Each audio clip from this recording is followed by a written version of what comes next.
What's up, everybody? It's Adam from Concept Mix, and today I'm going to give you a mix breakdown of our original song, Ethereal, from our album, Metacognition. Now, typically when I'm working with two different displays. My top display in front of me has this arrangement window that you're seeing, and my bottom screen has my mix window.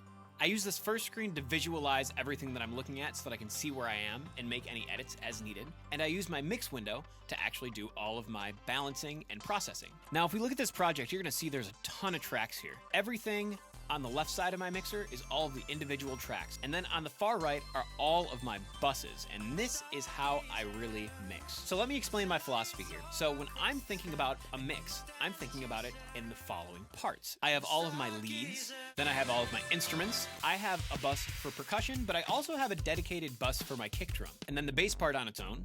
And lastly, I have my sound effects subgroup for a bunch of these little tiny pink parts that you can see at the bottom of the project here that just pop in sometimes. There's this one gem of a moment where we have Elijah very quietly in the background yelling, "Stop! Stop!" Now, the very first thing that I do after I get my project organized is what I call a rough mix.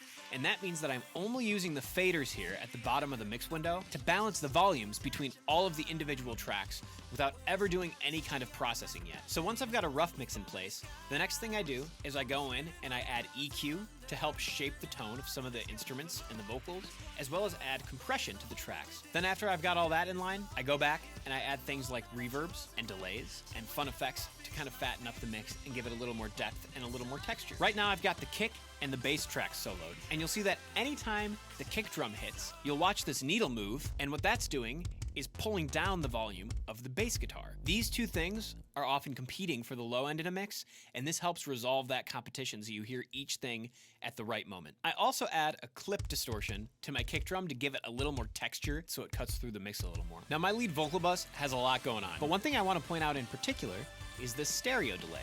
Now, on its own, the vocal kind of just sits right in the middle of the mix, but by adding a stereo delay, it makes the vocal ping-pong back and forth between your ears a little bit. Sounds pretty good. So once I feel like I've finished mixing the track, the last step is to go and master the track as a whole. Not the individual tracks, but everything all at once. First up, I have some saturation to give the mix a little bit of a texture. Then I have a compressor to help manage the dynamics a little more. Another dynamic EQ to kind of help the low end balance against the high end. Lastly, I've got my final dynamics processing. I don't use this to be super creative. It's mostly just to take care of some of the technical stuff so that the master comes out just right. There's a lot more nitty-gritty that I could dive into, but that's the gist of how I mixed Ethereal.